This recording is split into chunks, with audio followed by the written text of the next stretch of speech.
The WNBA just made the most shocking decision in its entire history, and it's all because of one violent shove.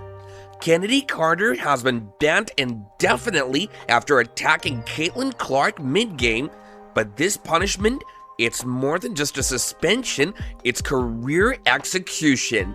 How did a former top draft pick go from rising star to league exile overnight, and why are her own teammates refusing to defend her? Today, we expose the full story the WNBA tried to keep quiet about, and trust me, it's deeper than you think. Before we dive deeper, let's revisit the incident that started it all.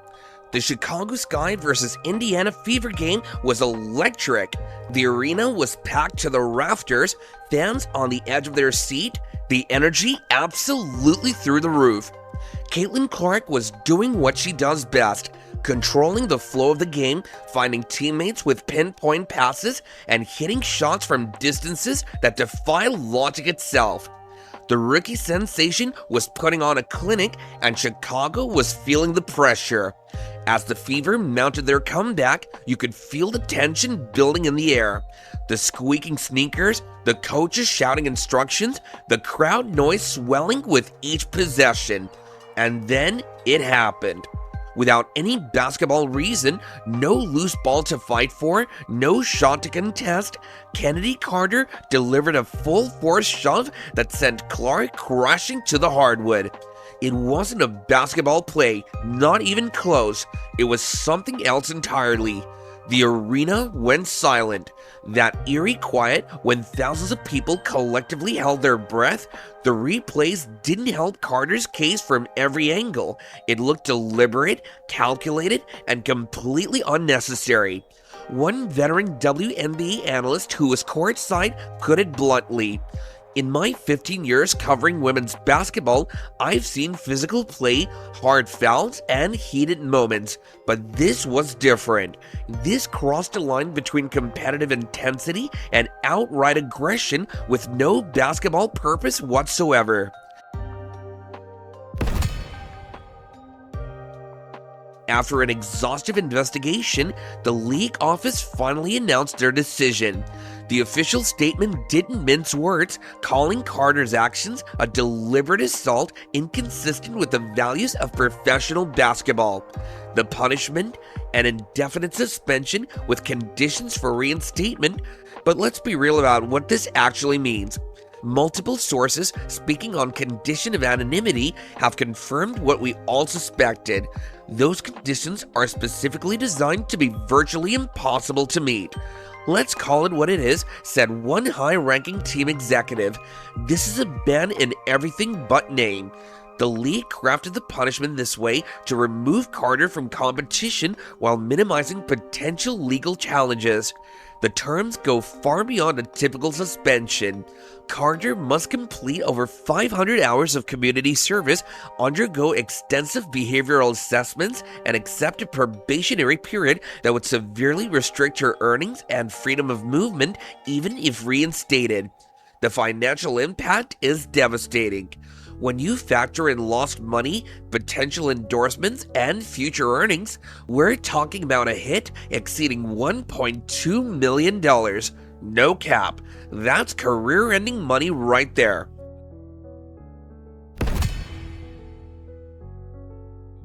What makes this situation even more fascinating is that the Clark incident wasn't some isolated outburst. It was the final chapter in a long story of professional troubles. Carter came into the league as the 4th overall pick in the 2019 draft. The Atlanta Dream believed they were getting a franchise cornerstone, a dynamic scorer with elite athleticism and defensive intensity. But the dream quickly turned into a nightmare. Behind closed doors, Carter reportedly got into a heated locker room confrontation with teammate Courtney Williams that nearly turned physical. For context, Williams is widely regarded as one of the most level-headed, positive presences in the entire league. It wasn't just normal teammate tension, according to a former Dream staff member. It was the kind of confrontation that splits a team apart. Carter's time in Atlanta came to an abrupt end, but the story was far from over. She landed with the Los Angeles Sparks, where the pattern continued with alarming speed. During team film sessions, Carter repeatedly interrupted coaches, dismissing their tactical advice with statements like, "That's not gonna work," before walking out entirely. The situation deteriorated so rapidly that the Sparks made a financial decision that still stuns WNBA insiders. The organization paid Carter approximately $90,000, nearly a third of their entire salary cap, simply to make her go away. In a league where teams count every dollar and financial resources are stretched thin, this extraordinary payment tells you everything you need to know about how desperate they were to remove her from their locker room.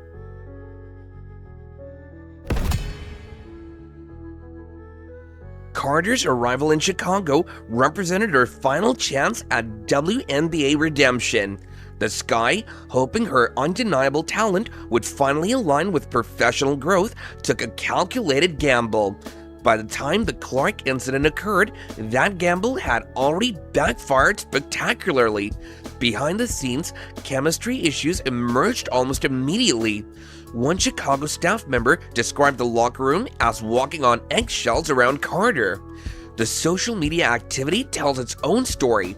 In the weeks leading up to the Clark incident, there were subtle unfollowings, cryptic posts about respecting the game, and notable absences from team bonding activities.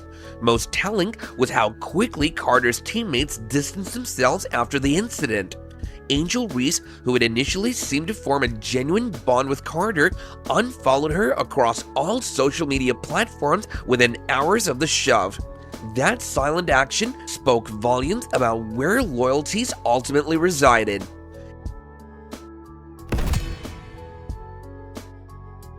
After the incident, Carter had one final chance to salvage her reputation and career at the post-game press conference. 30 seconds of genuine remorse could have changed everything for her. A simple acknowledgement of crossing the line, an expression of regret, and basic accountability might have kept her career alive. Instead, viewers witnessed what one media veteran called career suicide in real time. Carter's body language told a story before she even spoke. Arms crossed defensively, eyes rolling at straightforward questions, audible sighs into the microphone. When directly asked about the incident with Clark, her response left journalists stunned. "Actually, I'm focused on New York right now. I'm not really focused on that play anymore. It happened, okay? It's just basketball. It just happened. Like, it's over with. I don't know why we're dragging it." That dismissive attitude confirmed what team executives had feared. Actually, I'm focused on New York now. I'm not really focused on that play anymore. It happened, okay? It's just a basketball. It just happened. Like, it's over with. I don't know why we're dragging it, but we continue to drag a play that happened, and a whole fourth quarter happened after that. Carter remained incapable of the self-reflection necessary to grow as a professional. The press conference didn't just fail to repair her image, it actively reinforced every concern about her character. When asked if she had any regrets about not addressing the situation immediately, she doubled down. "No, I don't have any regrets not addressing it right away. Let me tell you guys something. I'm a person who, when something happens, I need time to get my thoughts together." Those gathered thoughts revealed everything about her mindset, and the league decision makers were watching closely.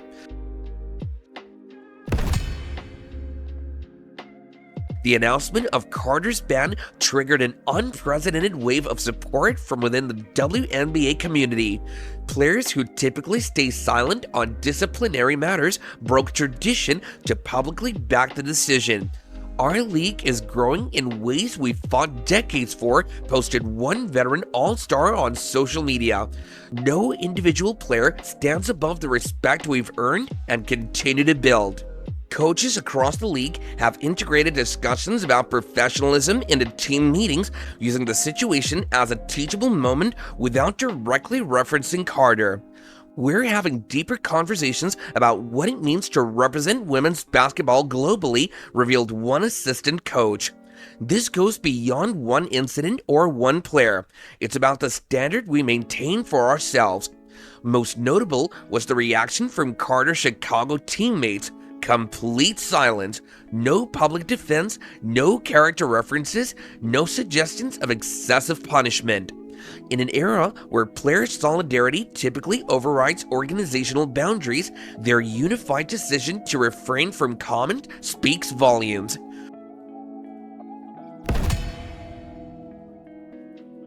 Carter's basketball future now faces a crossroads filled with uncertainty. International leagues that once welcomed WNBA talent with open arms have grown increasingly selective about character concerns. European teams have evolved, explained one international agent with multiple WNBA clients. 5 years ago, talent alone would open doors regardless of baggage. Today, chemistry and professionalism rank nearly as high in the evaluation process. The market for players with documented issues has shrunk dramatically. The financial reality is equally harsh. Carter's endorsement potential has evaporated overnight, with brands terminating discussions that were reportedly in advanced stages. When accounting for player contracts, sponsorships, and post-career opportunities, the total earnings differential between her projected path and current reality could exceed $4 million. For the WNBA itself, the moment represents a definitive stance during a period of unprecedented growth. With broadcast viewership up 87% year over year and merchandise sales hitting historic levels, the league has clearly prioritized its collective image over accommodating individual talent, no matter how electrifying.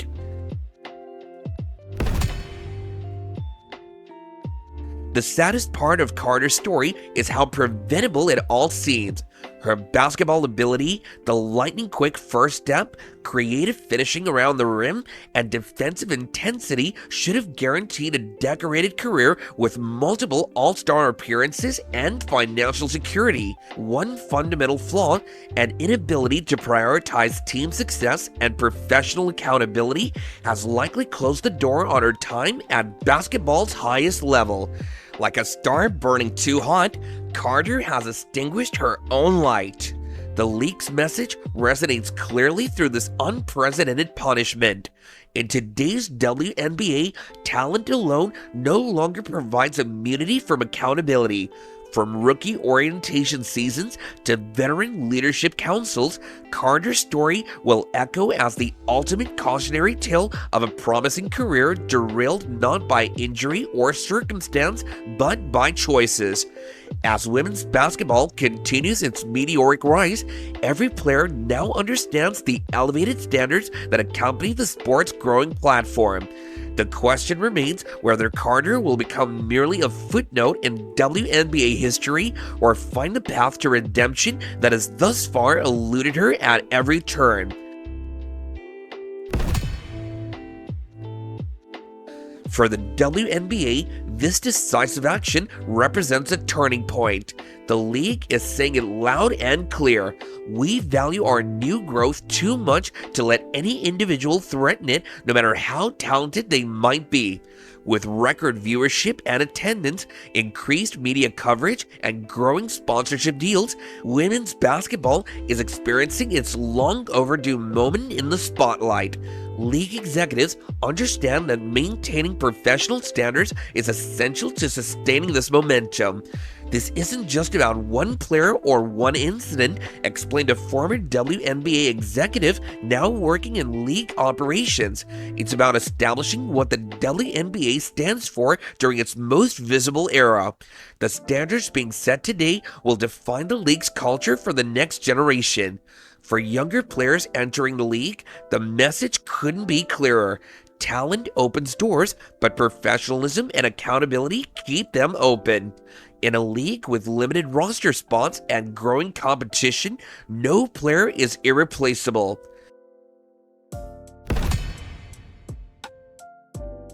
It's impossible to discuss the situation without acknowledging Clark's impact on the league. Her arrival has transformed the WNBA landscape, bringing unprecedented attention and new audiences. Clark has handled the incident with remarkable professionalism, refusing to feed the drama or position herself as a victim. When asked about Carter in subsequent interviews, she consistently redirected the focus to basketball matters and team goals. "I'm here to play basketball at the highest level," Clark said after the Fever's next game. "Everything else is just noise. My job is to help this team win games and continue improving every day." This maturity hasn't gone unnoticed by league veterans or executives. One former WNBA All-Star noted, "The way Clark has navigated the situation tells you everything about why she's special beyond her basketball skills. The poise under pressure, the refusal to make it about herself, that's leadership you can't teach." The contrast between Clark's response and Carter's couldn't be more striking, further cementing the public perception of both players. As women's basketball enjoys the unprecedented surge in popularity, Carter's situation serves as a reminder of the responsibility that comes with increased visibility. "The spotlight is brighter than it's ever been," noted one veteran WNBA coach. "Every interaction, every social media post, every press conference, it all matters more now because more people are watching." This incident, while unfortunate, demonstrates the league's commitment to protecting its hard-earned growth and reputation. By taking decisive action against behavior that undermines its value, the WNBA is investing in its long-term future. For fans, especially those new to women's basketball, the league's response sends a clear message about the product they can expect: competitive, passionate, and professional. The Chennedy Carter situation is one of those moments that tells you exactly what kind of league the WNBA wants to be. It's a moment of clarity where the league didn't just make a decision about one player, they made a statement about all players. Carter, despite her raw talent and promise, has found herself at odds with teams more than once. And now, at just 25, she's facing a future that's no longer guaranteed. The talent that once made her a top draft pick hasn't disappeared, but talent without maturity is like a GPS with no signal. It won't get you very far. I see the WNBA choosing direction over drama, unity over individual chaos. They're building a league not just with skill, but with purpose. Whether or not you agree with how they handled Carter, it's clear the league is drawing a line, and once a league draws a line, it rarely steps back over it. In the end, this might be remembered not just as a disciplinary move, but as a defining moment of maturity for the WNBA itself. A little tough love never hurt a legacy. And now that the dust is settled, what's next for the league's brightest light? While some are focused on drama, Caitlin Clark is focused on domination, and the latest footage says it all. Click here to watch Caitlin Clark's huge transformation.